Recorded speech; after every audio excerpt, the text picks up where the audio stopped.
एक छोटे से गांव की शांतिपूर्ण सुबह थी। गांव में चारों तरफ हरियाली फैली थी और लोग अपने अपने काम में व्यस्त थे।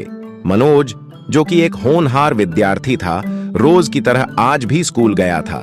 स्कूल से लौटते वक्त वह बस से उतरा और कुछ देर तक ठंडी हवा का आनंद लेते हुए घर जाने की सोचने लगा। मनोज अपने विचारों में खोया हुआ था। तभी तीन अनजान आदमी उसके पास आकर बड़े प्यार से बातें करने लगे। उन्होंने मनोज को अपनी मीठी बातों में उलझा लिया और धीरे धीरे उसे अपने साथ ले गए। मनोज को कुछ समझ नहीं आया कि वह क्या करे। उसने सोचा कि शायद वे लोग उसे कहीं घुमाकर घर वापस छोड़ देंगे, लेकिन जल्द ही उसे एहसास हुआ कि वह गलत था।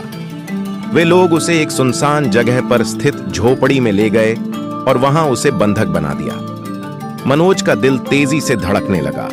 उसे अपनी माँ, पिता और घर की याद आने लगी।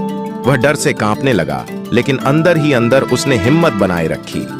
इस बीच घर पर मनोज के न लौटने पर उसकी माँ बहुत चिंतित हो गई। जब मनोज का इंतजार करते करते शाम हो गई तो उनकी चिंता और बढ़ गई। उन्होंने तुरंत मनोज के पिता को इसकी जानकारी दी।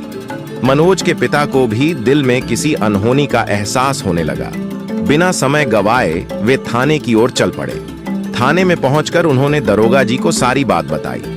दरोगा जी ने ध्यान से सब सुना और तुरंत ही उनके मन में एक शक पैदा हुआ कि यह काम गांव के कुख्यात जालसाज कलिया का हो सकता है। उन्होंने बिना देरी किए तुरंत ही एक योजना बनाई और मनोज की खोज में निकल पड़े।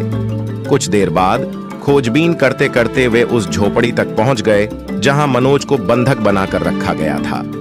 दरोगा जी और मनोज के माता पिता ने देखा कि मनोज सही सलामत था।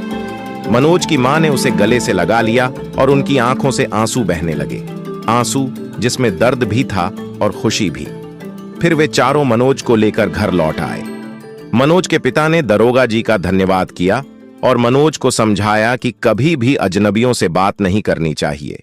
इस घटना ने मनोज और उसके परिवार को यह सिखाया कि मुश्किल घड़ी में धैर्य और सतर्कता ही सबसे बड़ा हथियार है। कहानी हमें यह भी सिखाती है कि हमें हमेशा सतर्क रहना चाहिए और किसी अजनबी पर तुरंत भरोसा नहीं करना चाहिए।